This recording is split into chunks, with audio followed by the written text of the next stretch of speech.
Hi all welcome back to our channel. TNPSC வந்து ஒரு நல்ல விஷயம் வந்து பண்ணியிருக்காங்க. முன்னாடி என்ன சொல்லியிருந்தாங்கன்னா, டிஎன்பிஎஸ்சி குரூப் 2 ஏக்கான மெயின்ஸ் அந்த பேப்பர் 2 வந்து பார்த்தீங்கன்னா உங்களுக்கு சிபிடி மெத்தடில் நடக்கும். தட் இஸ் கம்ப்யூட்டர் பேஸ்டு டெஸ்ட்டாக இருக்கும்னு சொல்லியிருந்தாங்க. பட் அதை இப்போ ப்ராப்பராக ரிவைஸ் பண்ணி உங்களுக்கு ஓஎம்ஆர் பேட்டர்ன்லேயே எடுத்துகிட்டு போகிறோம் அப்படிங்கிற ஒரு விஷயத்த தெளிவாக சொல்லியிருக்காங்க. இங்கே போட்டிருக்காங்க பாருங்க, பேப்பர் 2 தட் இஸ் ஜென்ரல் ஸ்டடீஸாக இருக்கட்டும், ரீசனிங்காக இருக்கட்டும், லாங்குவேஜாக இருக்கட்டும், எல்லாமே உங்களுக்கு வந்து ஓஎம்ஆர் பேஸில் தான் போகும்னு சொல்லியிருக்காங்க. இது வரவேற்க வேண்டிய விஷயம். பிகாஸ் அதில் நிறைய இஷ்யூஸ் இருக்குது அண்ட் சென்டர்ஸ் ப்ராப்பராக இருக்கணும், நிறைய பீப்புள் எழுதுறாங்க. ஸோ டிஎன்பிஎஸ்சி அந்த மாசான விஷயத்த இப்போ பண்ணுறதை விட ஓஎம்ஆரில் கொடுத்தது ஒரு பெட்டர் ஆப்ஷனாகவே இருக்குது.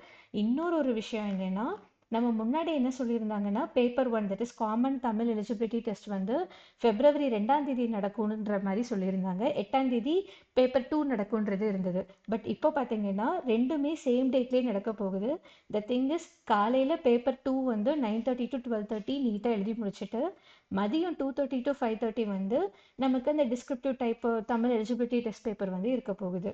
ஸோ இதுவும் நல்ல விஷயம். 2 தடவை தனியாக அலைய வேண்டாம். ஒரே டைமே வந்து காமனாக 2 and 2A சர்வீஸ் எல்லாருக்குமே காமனாக வந்து நமக்கு டிஸ்கிரிப்டிவ் டைப் பேப்பரும் நடந்துருது. So it is a welcoming one. And 8 டேட்லேயே 2 டெஸ்ட்டையும் காலையில் மதியம் சொல்லி முடிச்சுட்டு வந்துடலாம். அண்ட் 2 எழுதுறவங்க 23 அன்னைக்கு போயிட்டு பேப்பர் 2 மட்டும் அட்டன் பண்ணால் போதும். அது எப்பயும் போல் டிஸ்கிரிப்டிவ் டைப்பில் தான் இருக்க போகுது. இந்த வாட்டி இந்த சிபிடி ஃபார்மேட்லேருந்து ரிமூவ் பண்ணதுனால நிறைய பேருக்கு தேவையில்லாத ஸ்ட்ரெஸ்ஸு வந்து கிரியேட் ஆகிருக்கும். அந்த ஒரு விஷயம் இருக்காது. நிறைய பேருக்கு ஆன்லைனில் அட்டன் பண்ண தெரியாமல் இருக்கும். அது எல்லாத்தையுமே சார்ட் அவுட் பண்ணிட்டாங்க.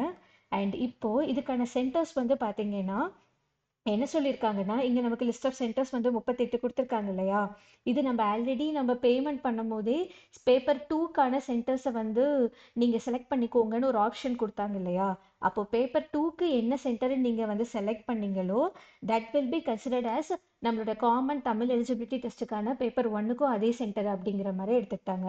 ஸோ பிரச்சனை இல்லை, ரெண்டுக்கு தனித்தனி சென்டர்ஸ் போகிறதில்ல. ஒரே சென்டர்லேயே காலையில் மதியம்னு 2 டெஸ்ட் பேப்பரை எழுதிட்டு ஜம்முன்னு வந்துடலாம். ஸோ இது ஒரு பேட்டர்ன், நல்ல விஷயம் அண்ட் வரவேற்க வேண்டிய விஷயம். அண்ட் மறக்காமல் உங்கள் ஃப்ரெண்ட்ஸுக்கும் இதை மறக்காமல் ஷேர் பண்ணுங்கள். தேங்க்யூ.